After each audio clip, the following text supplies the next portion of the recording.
To understand why 1956 mattered, you have to understand who Bumpy Johnson actually was.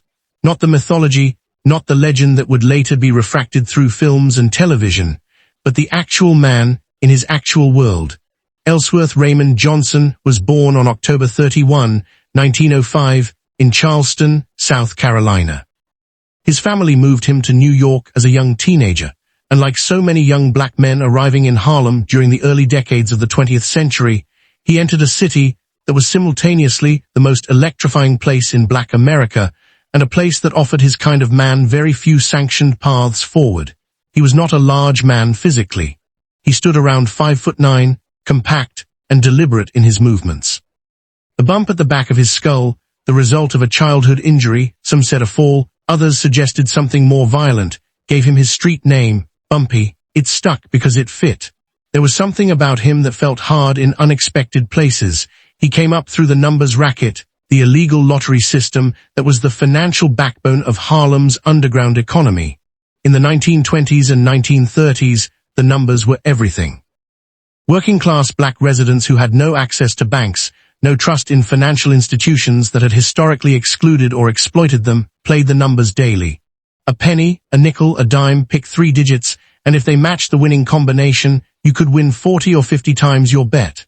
For people living close to the edge that represented something real, the numbers wasn't just a hustle. It was infrastructure. It employed runners, controllers, bankers. It supported churches, funded political campaigns, kept families fed during the Depression when legitimate employment had collapsed entirely for black workers. And Bumpy Johnson, by his early 30s, was deeply embedded in that infrastructure. His connection to Stephanie St. Clair, Madam Queen, the fierce Martinique-born numbers operator who ran her own independent Harlem banking operation, shaped his early career. St. Clair was legendary, meticulous, fearless, fiercely independent.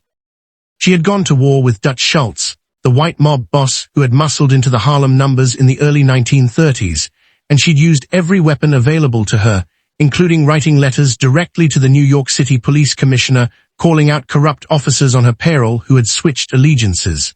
She was not a woman who bent. Bumpy worked for her, learned from her, and eventually became something more than a lieutenant. He became the enforcer, the negotiator, the face that walked into difficult rooms and walked back out again. When Dutch Schultz died in 1935, shot in a Newark chop house on orders from the National Organized Crime Commission, because his plan to assassinate Special Prosecutor Thomas Dewey had been voted down and the other bosses feared he'd do it anyway, the Harlem numbers landscape shifted. Schultz's operations didn't disappear. They were absorbed.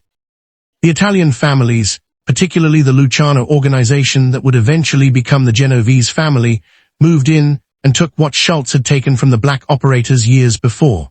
This is the deal that defined Bumpy Johnson's life for the next 2 decades.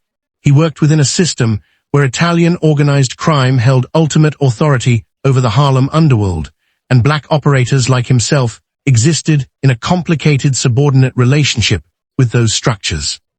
He paid tribute upward. A percentage of the numbers' earnings went to the Italian families above him. In exchange, he was permitted to operate, and he held real power within the boundaries they defined. He also received something else from that arrangement: protection, or at least the appearance of it. But Bumpy Johnson was not a simple intermediary. He was not purely a middleman who collected and forwarded. He had genuine standing in Harlem, among residents, among small business owners, among the hustlers and numbers players and church women and jazz musicians who all occupied the same compressed geography. He used money from his operations to help neighbors pay rent. He was known to intervene when loan sharks were squeezing people too hard. He moved through Harlem the way a political figure moves through a constituency: present, visible, accessible. Writers and intellectuals who came through Harlem in the 1940s and 1950s encountered him. James Baldwin knew of him. Chester Himes referenced the type he represented. Malcolm X, in his own autobiography, described his early criminal years in Harlem and the figures who defined that world, and the contours he described fit the environment Bumpy Johnson helped create. He had also done time. Federal drug charges in the 1950s would eventually send him away. His relationship with law enforcement was exactly what you'd expect: adversarial, occasionally transactional, never comfortable. By 1956, Bumpy Johnson was 50 years old. He had been in and out of federal prison. He had survived a world that killed men like him routinely. He had navigated the razor-thin line between independence and submission that defined black criminal enterprise in an era when the Italian families considered Harlem their territory regardless of who actually ran its streets day to day. And in the summer of 1956, someone tested him. Before the incident itself, it's worth sitting with the political reality that made it possible. By the mid-1950s, organized crime in New York had settled into something approaching stability.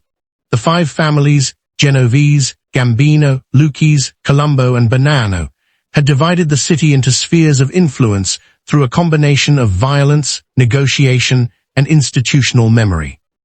The Appalachian Meeting of 1957, the infamous National Organized Crime Summit in upstate New York that was accidentally raided by a state trooper, exposing the entire structure to public and federal scrutiny, was still a year away.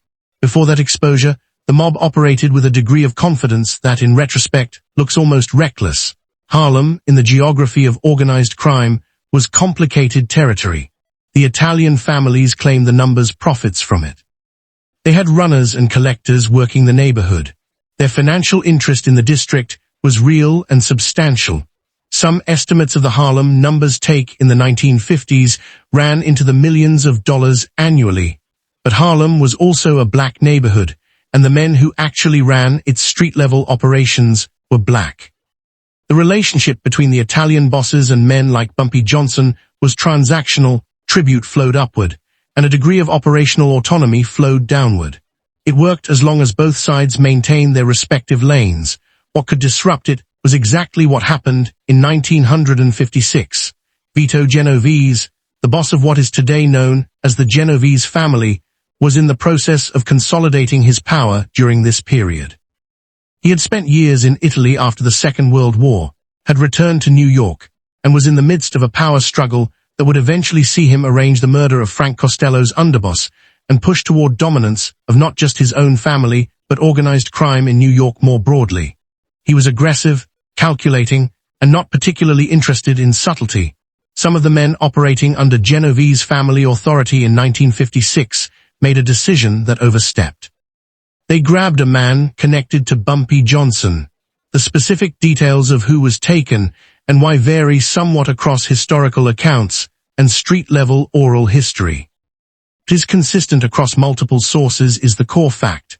Someone associated with Bumpy's operation was taken by Genovese-connected figures as a form of coercion, likely related to a dispute over numbers territory, over tribute percentages, over some element of the financial arrangement between the black operators and their Italian overseers that had gone sideways. The men who did the grabbing apparently believed this was a manageable action, a warning, a reminder of who ultimately held authority. They were wrong. What Bumpy Johnson did in response is the center of this story, and it is important to be precise about what is confirmed, what is reported through multiple sources, and what has entered the territory of legend. What is confirmed by multiple historical sources and crime historians who have documented this period. Bumpy Johnson went directly to the social clubs and gathering places used by Genovese-connected figures in Harlem and in the Italian neighborhoods of Lower Manhattan and East Harlem, and he made clear in person that what had been done was unacceptable and would not stand. He walked into rooms where other men of his background and position would have sent intermediaries. He walked in himself. The accounts of exactly what was said differ. Some sources describe a confrontation that was cold and controlled. Bumpy Johnson, by all accounts a man of exceptional composure under pressure, laying out the situation in terms that were not a request. Others describe something more charged. What is consistent is that he communicated clearly. The man taken would be returned, and this kind of action against his people would not be repeated. The man was returned. That fact, the return, is itself remarkable, and understanding why requires understanding the social logic of organized crime in this period. Bumpy Johnson was not, in the formal hierarchy of New York organized crime, equal to the men he confronted. He operated under their authority, paid tribute to their organization. For him to walk into their spaces and make demands that were met, required something. It required that the people across the table from him believed two things simultaneously. First, that he had the will to make the situation considerably worse if they didn't comply, and second, that the practical cost of fighting him was higher than the cost of giving him what he was asking for. The first element, will, was Bumpy Johnson's reputation made tangible. He had spent decades building a name that communicated a specific kind of seriousness. Not recklessness, he was too intelligent for recklessness, but a genuine willingness to absorb and inflict serious consequences when his fundamental interests were threatened. Men who had known him since the 1930s understood this. Men who had seen how he handled the Dutch Schultz years understood this. The second element, practical calculation, reflected the reality of Harlem. The Italian families collected money from Harlem, but they did not live there. They did not have the street presence to run it directly. They needed operators like Bumpy Johnson, and they needed those operators to maintain sufficient authority to keep the underlying systems running. A Harlem in open warfare, with the numbers operation disrupted and residents aligned against Italian interests, was worth far less than a Harlem operating smoothly under Bumpy's management. There was also another dimension to this calculation, one that rarely makes it into the standard tellings of this story. Bumpy Johnson had, over the years, cultivated relationships on both sides of the divide. He had associates within the Italian families, men who vouched for him, men who respected his code of conduct, men who would have counseled against the kind of open confrontation that the 1956 incident threatened to create. The mob world ran on relationships and reputation, and Bumpy had spent decades building both. When he walked into those rooms in 1956, he wasn't walking in alone. He carried with him 20 years of those relationships, of that reputation, of the accumulated weight of every situation he'd managed correctly, and every line he'd refused to cross even under pressure. That is what got the man back. The specific Genovese-connected figures who were involved in the 1956 incident are not all identified with certainty in the historical record. Crime historians and journalists who covered this period have documented the broader structure without always pinning specific names to specific moments.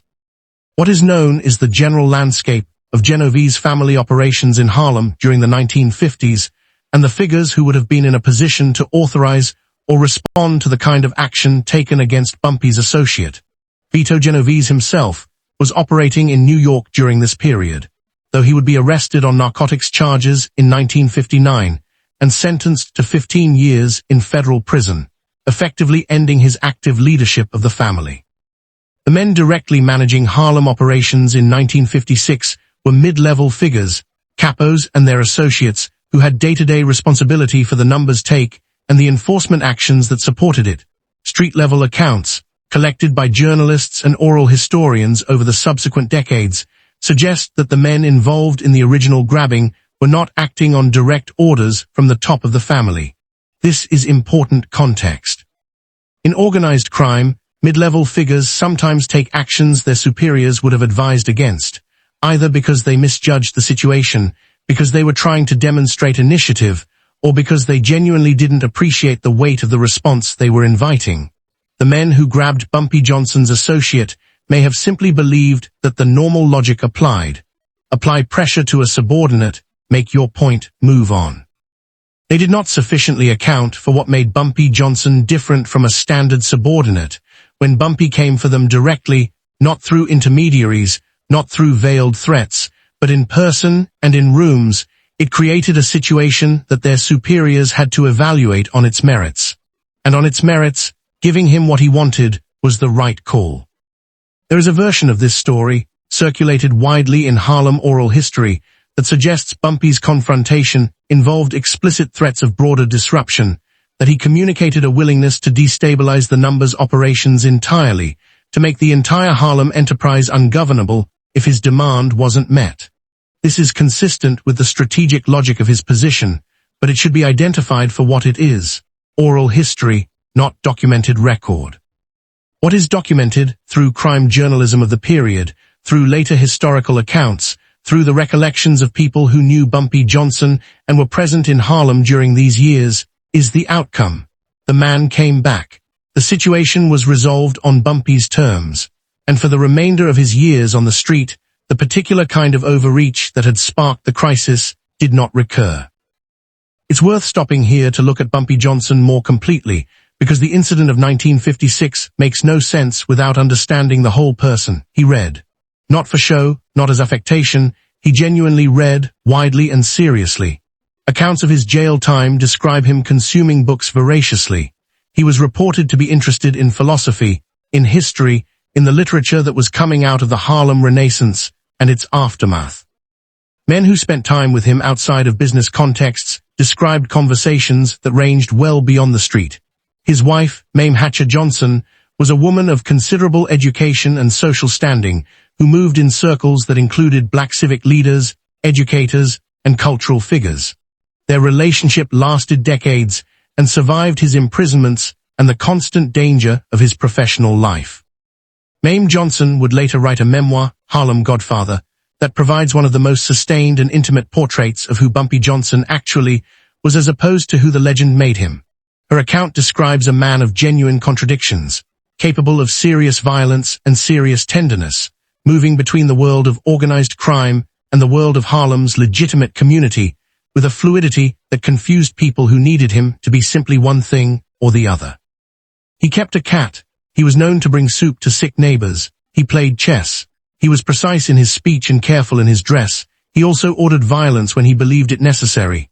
He operated in a world where that was sometimes unavoidable, and he did not pretend otherwise. The chess playing and the soup bringing and the violence all came from the same man, because that is how actual people are: contradictory, layered, shaped by circumstances that don't produce simple moral outcomes. The black community in Harlem's relationship with Bumpy Johnson was similarly layered. He was not universally beloved. There were people who understood exactly what he was and wanted nothing to do with him. There were religious leaders, community organizers, civil rights figures who saw men like him as part of the problem, who recognized that the numbers racket, whatever its community benefits, also extracted money from working-class black families, and that organized crime, even black-managed organized crime, ultimately served the interests of the people at the top. But there were also people who saw in him something that the formal structures of American society in the 1950s had completely failed to provide. A black man who could walk into a room of powerful white men and come out with what he came for. In an era of segregation, of legal disempowerment, of systematic exclusion from economic and political power, that meant something that doesn't translate cleanly into the moral frameworks of a later era. Malcolm X, who ran in Harlem's Underworld during the 1940s before his transformative prison experience and his work with the Nation of Islam, understood this dynamic intimately. In his autobiography, he describes the street world of Harlem with a complexity that recognizes both its damage and its strange dignity, the way men with no access to legitimate power built parallel structures that gave them a form of agency, however compromised. Bumpy Johnson was one of the architects of those parallel structures. The story of 1956 cannot be fully told without acknowledging that it unfolded against the backdrop of federal law enforcement pressure that would ultimately end Bumpy Johnson's active career on Harlem streets. The 1950s were a period of significant federal attention to organized crime. Kefauver Committee hearings in 1950 and 1951 had brought the structure of American organized crime to national television audiences for the first time, mob bosses testifying, refusing to answer questions, the whole architecture of the underworld exposed to a country that found it simultaneously appalling and riveting. The Narcotics Bureau, the forerunner of what would become the Drug Enforcement Administration, was aggressively pursuing cases against Harlem figures in this period. The heroin trade had exploded in black urban neighborhoods in the late 1940s and early 1950s, and law enforcement, with varying degrees of genuine concern for black communities and varying degrees of political motivation, was building cases. Bumpy Johnson's drug conviction. He was convicted on narcotics charges and sentenced to federal prison, was the result of this enforcement environment. The precise details of the charges and the evidence are part of the public record, though Johnson maintained throughout his life that he had been framed, that the case against him was built on fabricated or manipulated evidence. Accounts differ on whether his narcotics involvement was genuine or manufactured by law enforcement. What is certain is that he went to prison, that the conviction disrupted his operations, and that when he returned to Harlem after his sentence, the landscape had changed. The 1956 incident falls in a specific window of his life, after earlier imprisonments, but before the federal narcotics case that would eventually send him away for a longer stretch. He was back on the street, attempting to maintain his position in an environment where federal pressure was increasing, where the Italian families were dealing with their own crises, and where Harlem itself was changing under the weight of urban renewal, the early civil rights movement, and the demographic shifts that would reshape the neighborhood over the following decade. That context matters because it tells us something about why the 1956 confrontation was so significant. Bumpy Johnson was not operating from a position of unchallenged strength. He was operating from a position of maintained relevance, a man who had been away, who had returned, who needed to re-establish that the terms of his position had not changed in his absence. When someone grabbed his man, it was, whatever the immediate intent, a test of exactly that question. Had the time away diminished him? Had the federal cases weakened his standing to the point where the people above him in the hierarchy could begin treating him differently? His response was an answer to that question, delivered in person, without ambiguity, word of what had happened, the grabbing, and more importantly the response, moved through Harlem the way significant information always moved in tight communities. Fast, incomplete, embellished in places, accurate in its essential outline.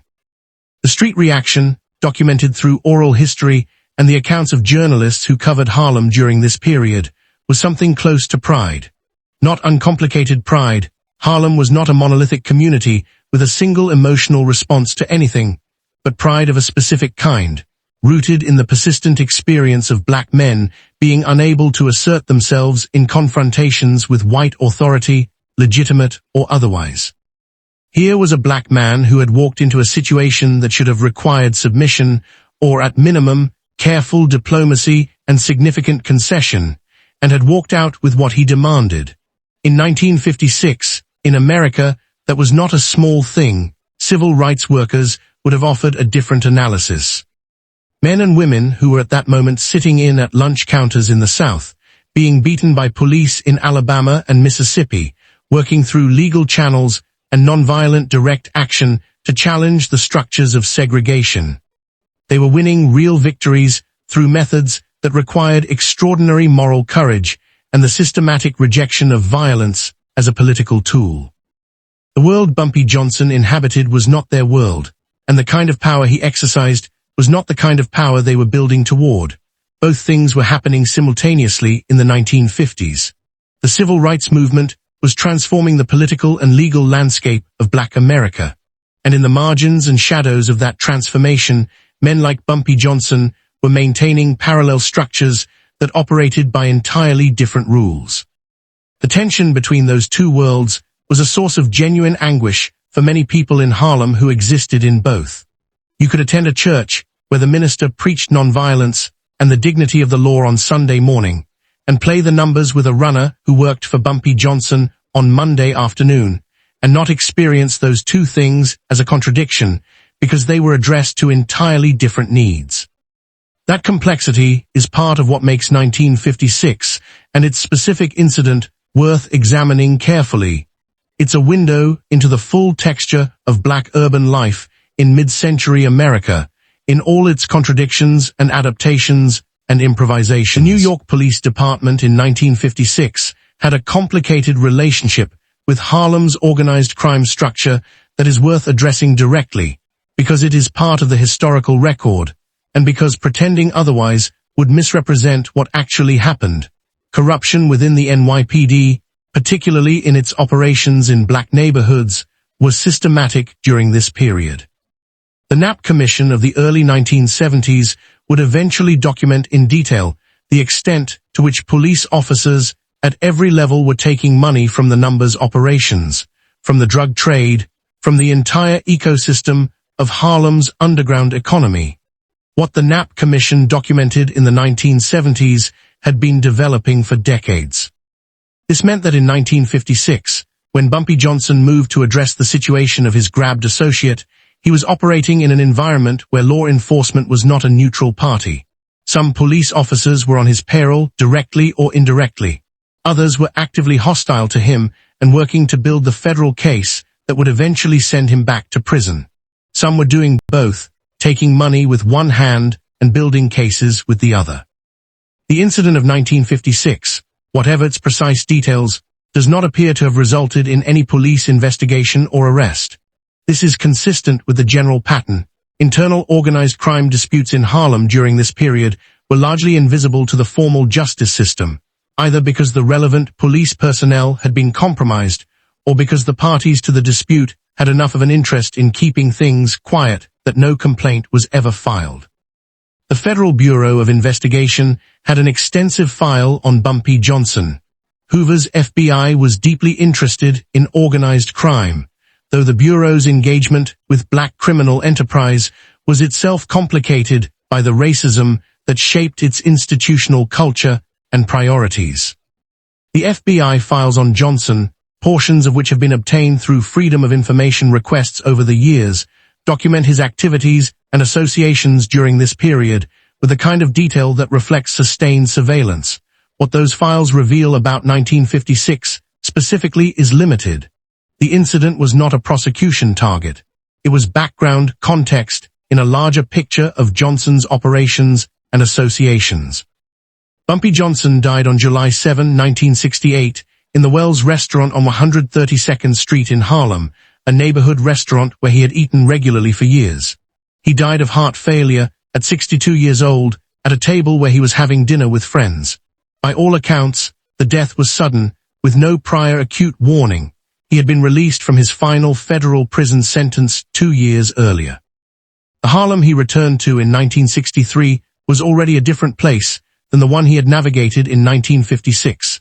The civil rights movement had transformed the legal and political landscape. Urban renewal had physically displaced thousands of residents. The heroin epidemic had devastated entire blocks, and the organized crime structures that had defined his world were under sustained federal pressure.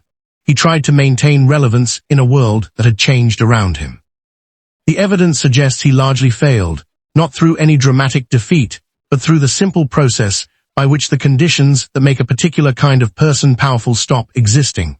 The Harlem of the late 1960s had no real place for the kind of figure he had been in the 1940s and 1950s. The parallel structures he had helped build were crumbling under the weight of federal prosecution, addiction, and a community that was itself being torn apart. He died as he had lived in his later years, without the kind of dramatic exit that the mythology of his life might have suggested. Heart failure at a dinner table, that kind of ending, mundane, physical, private, is oddly appropriate for a man whose actual biography, when examined closely, is far more complicated and far more interesting than the legend. Bumpy Johnson did not become famous during his lifetime in the way that we understand celebrity now. He was known, intensely known, within specific circles in Harlem and within organized crime, but he was not a national figure. He did not give interviews. He did not seek publicity. The code of his world was precisely the opposite of publicity.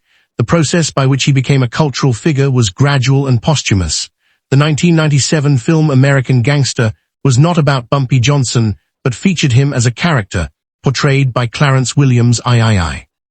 The film depicted the rise of Frank Lucas, a drug kingpin who had worked under Bumpy Johnson in the 1960s and claimed that his mentor's death left a vacuum that he stepped into.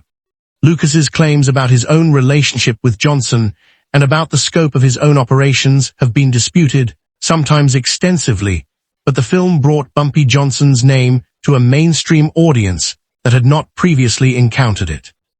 The television series Godfather of Harlem, beginning in 2019, centered on Bumpy Johnson directly, with Forrest Whitaker in the lead role. The series is explicitly a dramatization.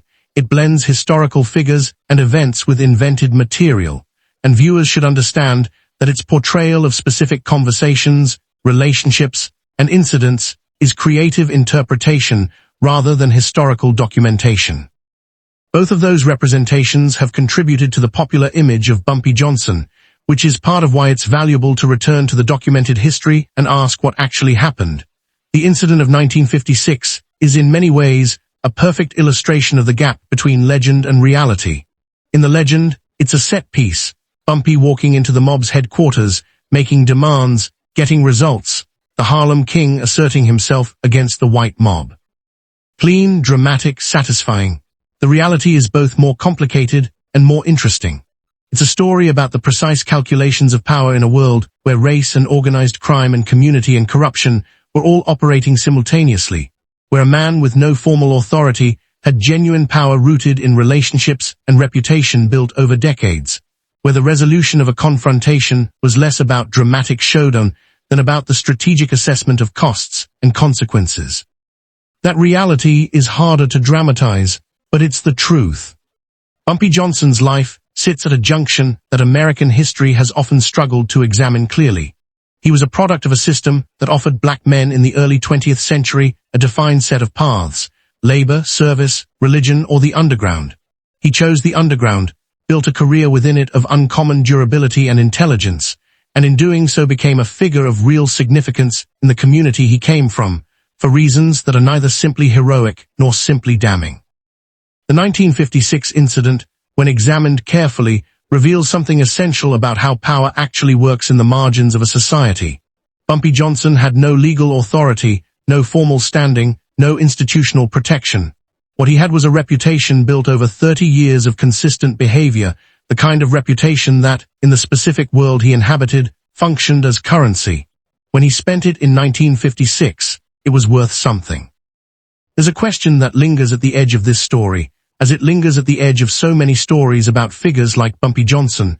What does it mean to exercise power within a system that itself is deeply unjust? He was not free. He paid tribute. He operated within boundaries set by men who saw Harlem as a source of extraction.